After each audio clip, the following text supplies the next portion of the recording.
Good afternoon, everyone. Good afternoon, teacher. I call on Delmar to lead us in prayer. Okay, let us pray.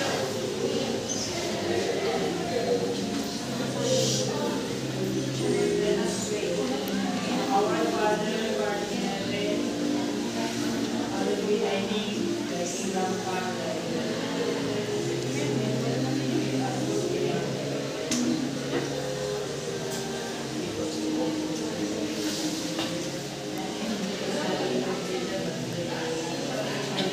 Amen.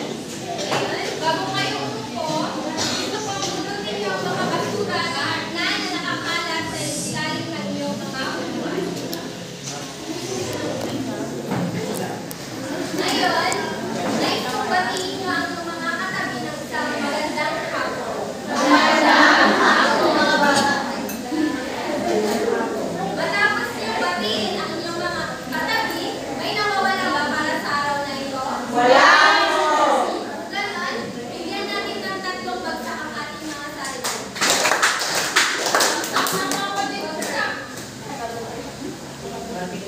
Bago tayo tumambag sa ating aralin, meron ako dito mga classroom rules na dapat nating sundin. Basahin niyo ang ating unang rules. Respect everyone. I want you to treat all your classmates and me, your teacher, with kindness. Number 2. Understand instructions. Yes. Makinig kayo mabuti at pakinggan niyo lahat ng instruction na sasabihin ko kapag tayo ay lumabas para hindi kayo magkagulo-gulo at para kayo ay matuto sa ating aralin ngayon. Yung number 3. Learn together. Yes, I want you all to collaborate with your classmates and to help each other during our activities. The fourth one, Engage actively. kapag kayo ay sumasagot sa aking mga katanungan, bibigyan ko kayo ng star at yung star na yun ay papalit sa akin, bibigyan ko kayo ng reward. Yung last rule natin, pakibasa. Stay focused and raise your hand. I want you to keep your attention on the task, and if you want to say something or if you want to go for your necessities, just raise your right hand, okay? Did you get it, class? Yes, teacher. Ngayon, gusto kong tumayo kayo para sa ating warm-up para manihanda ang mga sarili niyo sa ating gagawin mamaya.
nakdakhan or baton lata, hidakhan. A traditional Filipino children's game. This is a very common among the youth all over the country, played in backyard, park, or even in the street. Nasubukan niyo na bang maglaro ng tumbang preso? Yes, teacher! Anong mga kagamitan na ginagamit? Sa paglalaro ng tumbang preso?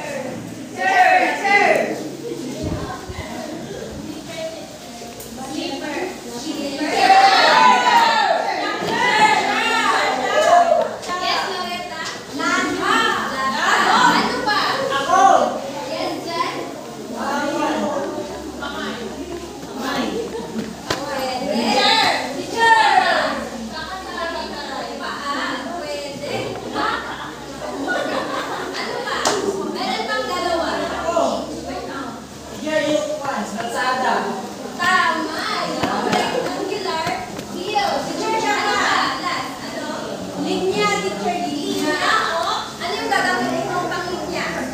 Pwede chop or pwede rin uling, pwede rin kahoy, pwede. So, ngayon,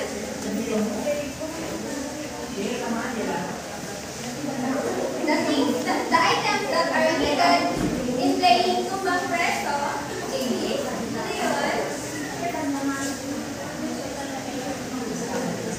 Makinig ka para matutunan mo kung paano maglaro ng tumbang preso. The items that are needed to play a tumbang preso game are, pakibasa ma? Ngayon,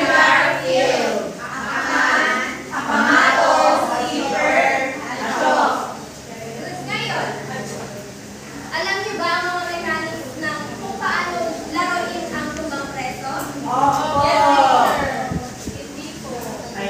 Dahil may mga hindi nakakaalam ng mechanics ng tumbang preso, akin itong ituturo.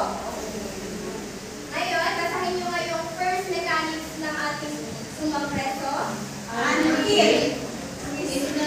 The one who guard the pin gun is chosen by throwing a pamato with a low line by all the players. Whoever's pamato is the farthest from the two lines is the lead. What is it? Ang it, ito yung English term ng taya. Ang taya, siya yung the one who guard, ano? Pwede, siya yung out o taya sa Tagalog. Ngayon, ang sabi sa mechanics number 1 ay para malaman daw natin kung sino yung taya, dapat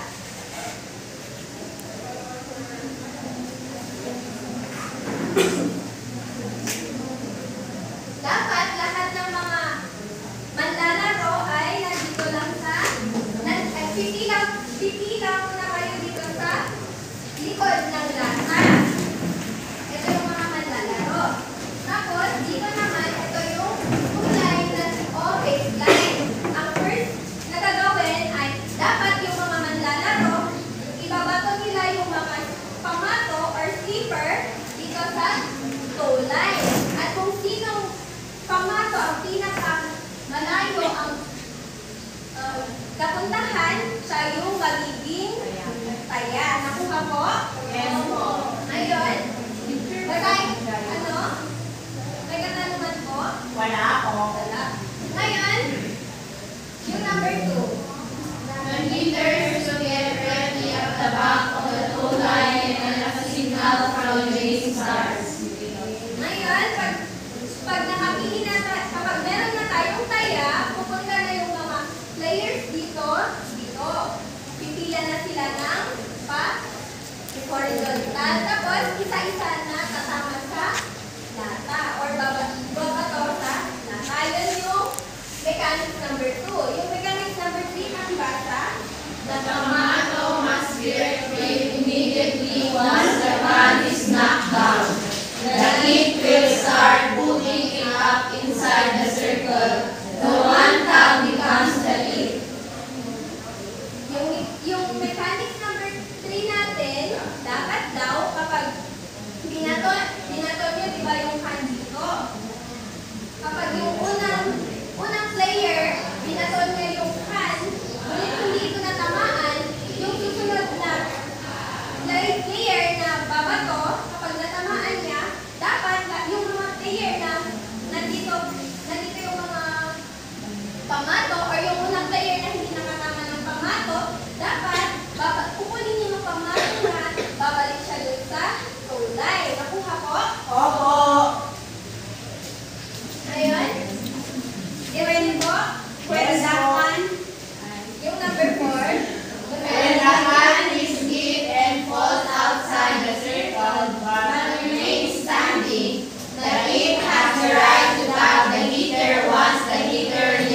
sila agad, kung hindi, yung mga player na nakawakan yung mga tsinelas at hindi sila nakatakbo agad, sila yung hahabulin ng taya kapag yung lata ay nakatayo na agad ng taya. Nakuha po kung paano. Ngayon, yung mechanics number 5.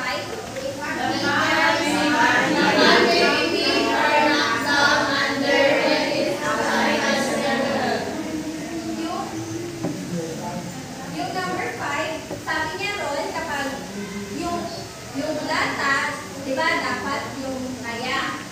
Ipapatayo niya yung lata sa loob ng circle. Kapag sa pagmamadali ng lata, hindi niya nakatayo yung circle sa loob ng bilog, maaari itong sipain ng mga ibang player para matumba ito at ipapatayo ulit ng taya. Habang pinupulot ito ng taya, pwedeng tumakbo yung mga player. Tama, yun yung sinasabi ng mechanics 5. Yung number 6, If one leader is not able to retrieve his pamato, the others can save him by repeating the hand. tama. Oo, kapag yung, gaya ng sabi ko kanina, na kapag kayo hindi nyo nakatumba ang lata, pwede kayo ma-save ng player na makakapatumba ng lata. Ako, yes, may katanungan po ba sa mechanics ng tumbang preso? Wala po. Ready. Bago yan, meron akong additional rule dito. Ang pinagkaiba ko ng mechanics at rule, kapag sinabi natin mechanics, ito yung proseso kung paano natin laruin ang isang laro. Kapag rule naman, ito yung mga do's and don'ts. Naintindihan po? Opo. Ngayon, balik tayo sa additional rule. Basahin nyo nga hanggang sa ulit. Ulit. No one will run after all the leaders have thrown their pamato. The league will count aloud to 5. During the count, all the leaders must retrieve their pamato and run back to the line and save themselves. The league can have any player trying to get their pamato or running back. Whoever gets out or fails to get their pamato in time becomes the next hit. Sabi dito, kapag wala daw nakakatuba ng ating lata, magbibilang ang taya hanggang 5. Habang siya ay nagbibilang, dapat lahat ng mga manlalaro ay kailangan nilang tumakbo at umalis sa kanilang goal line or yung baseline natin. Kapag yung player, habang nagbibilang pala siya at hindi pa ay kapag napatayo niya na ang lata, tapos meron pa rin yung tumatakbo, pwede niyang itag yun. Sila ang magiging susunod na kung sino man na-hit ang nataya, kung sino man ang kanyang makabawakan. So ngayon, kapag yung mga manlalaro, player na naiwan doon sa field o behind the stand, sila ang magiging taya. Nakuha ko? Yes, Opo. po.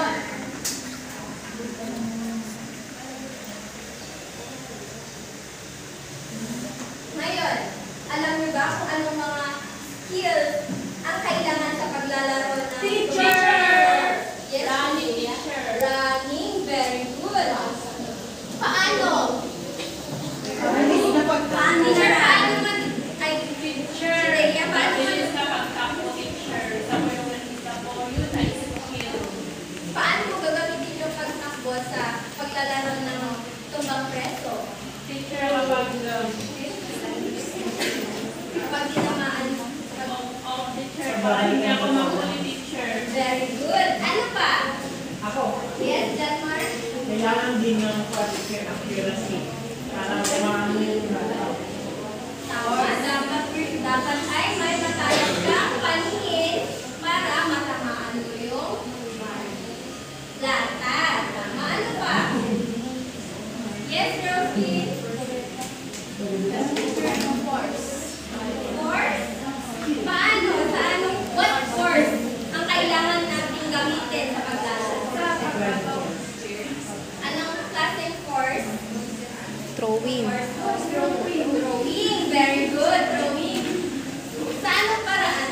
Sa anong paraan mo ginagamit yung drawing? Sa Tama ng lata. pagtama ng lata. Tama. Ngayon, ano pa? Ano pa? Yes, JD? Anong skill ang kailangan sa paglalaro ng Sino ba preso? Skill. Nasabi na kailangan. Speed, teacher, speed. Skill.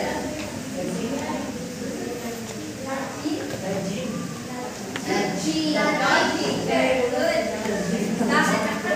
Paano ginagawa yung dodging? Dodging. Teacher, pag-iwas sa sa ganito. Parang sino yung gumagawa ng dodging? Yung kaya? Tama. Ngayon, ano ba?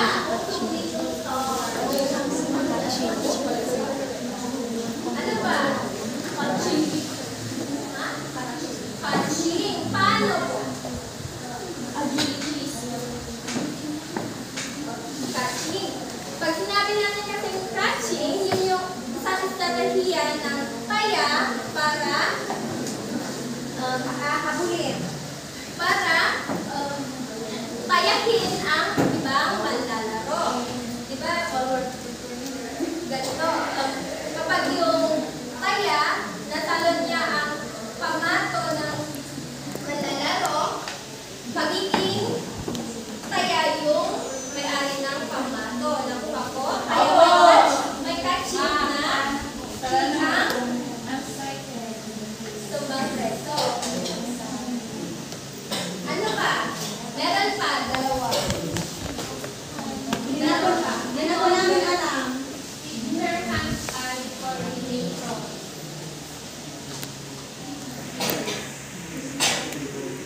At paano doon? Picture kung kailangan single tapos samahan. Tama. Kailangan mo na hand-eye coordination. Meron ka.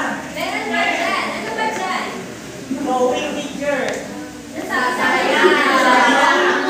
Sabi niya drawing. Ano ba? Ay, happy ka lang. Paano ginagawa yung hacking dyan? Di ba kanina kapag tumatakbo, nakakapag na. Iway. Ayun pa, hindi ka kapag tapakan yung sinelas. Nakakap ka. Ganun ba? Ganun, di ba? Hindi. Hindi. Paano?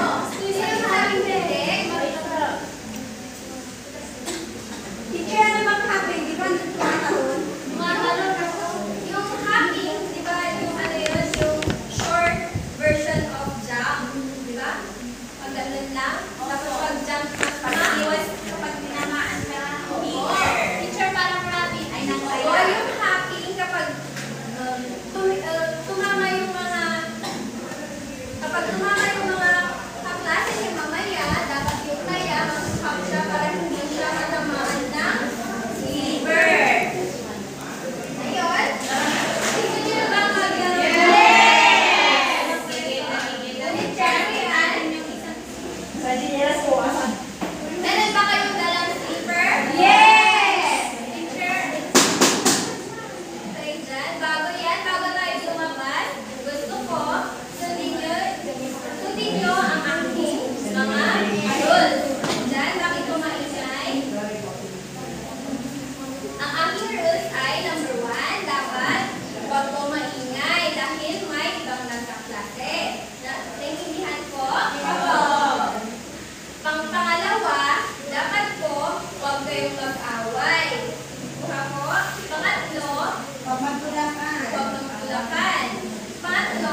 bang maglaro sa labas? Opo! Kunin niyo natin yung mga slipper at pumila kayo ng isang linya dito para ilagay.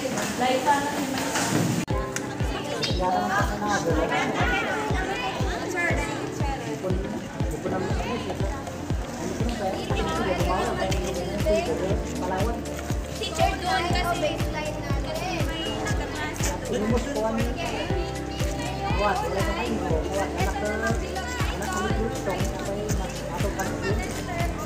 Matalagyan na lahat.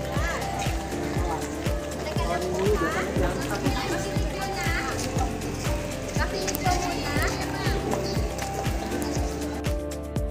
Doon po, yung line, masyadong malapit. Ako na lang yung out. At wala na. Kapag sinabi po ni teacher na time's up, tigil niyo na po yung paglalaro. Like, bakit ganito? Bigyan ko lamang kayo ng 10 minutes para maglaro. Ngayon, ano yung una natin gagawin? Yung first na kayo. Teacher, ba't tumiti chinelas na at sinuiti tayo? Ano yung sinabi naman na yung first na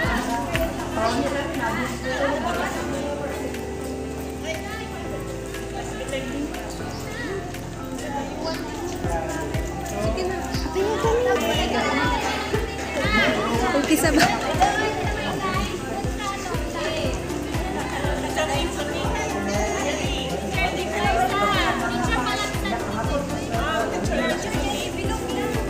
dapat yung mga pamangkin niya dapat malapit ng lalay.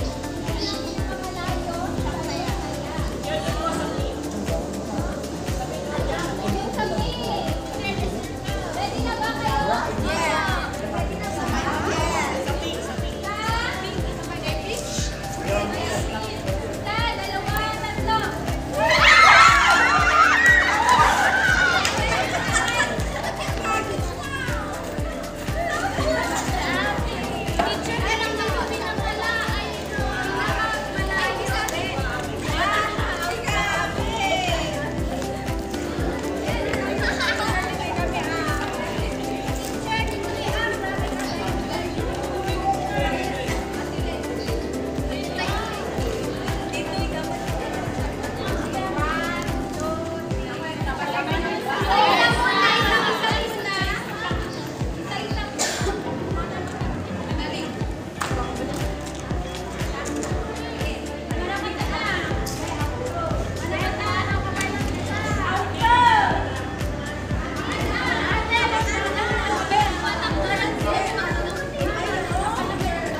Magasgas.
with aim and cry.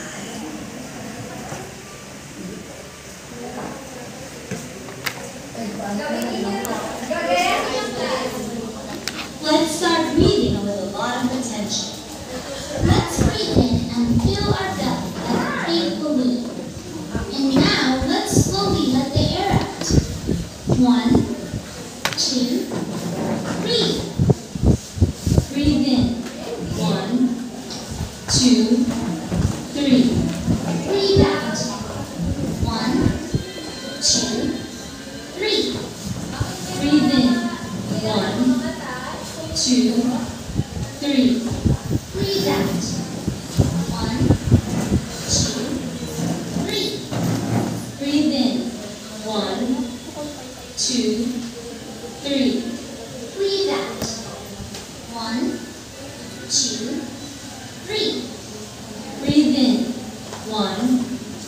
2, 3. Breathe out. 1, 2, 3. Breathe in. 1, 2, 3. Breathe out. 1, 2, 3. Breathe in. 1, 2, 3. Breathe out. 1, 2, 3. Ngayon, nag-enjoy ba kayo sa nilaro natin kanina? Yes. Kung ganon, meron akong mga tanong. Ano-ano ang mga kagamitan na ginamit natin sa paglalaro ng mga preso? Yes? Tanteya, chinela, dyan. Ano pa? Lasa po. Lata. Ano pa, JD? Dalawa pa. JD?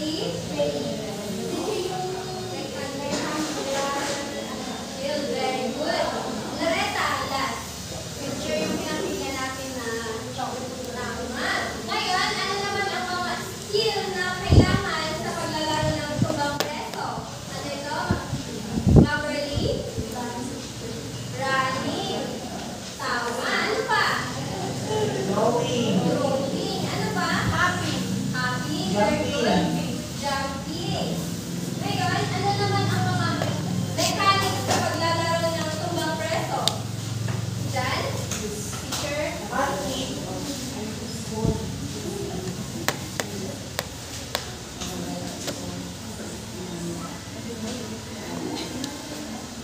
Teacher, the first mechanics is handling. It is the one to guard the tin can. Is chosen by throwing the pamato to the toe line by all the players. Whoever's pamato is the farthest from the toe line is the hit. Ano pa? Ano pa? Yes, society? Yung ano, ikalawang mechanics ng tumbang preso. Yes, Claudine?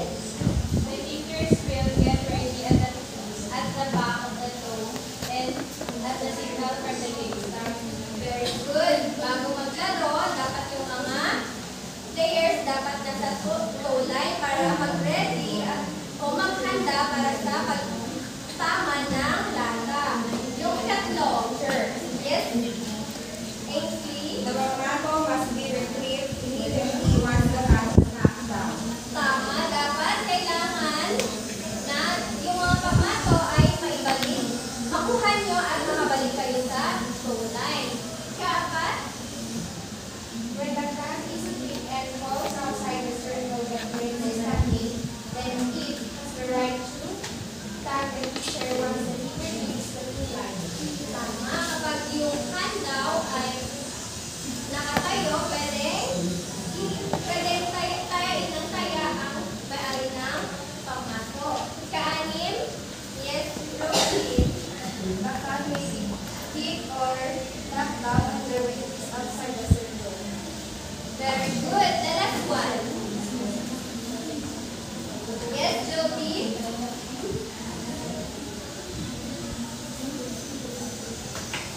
If a hitter is not able to retrieve his pamato, the others can save his or her by hitting the can.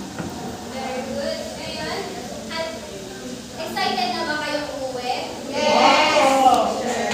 Bago ko tapusin ang ating aralin, ngayon, gusto kong kumayo kayo at bigyan nyo ng palangkapan yung sarili sa pakikipaglaro sa ating activity. Bigyan nyo ng 3 bagsak yung mga sarili. Dali na kayo umupo. Inaasahan ko na yung mga aral na napulot ko dito sa ating silid-aralan na related sa tumbang preso ay pwede nyo ay tatatak sa inyong isipan at pwede nyo itong tignan. Bakit ko maingay? Pwede natin itong i-share o ibahagi sa mga iba kapag gusto nilang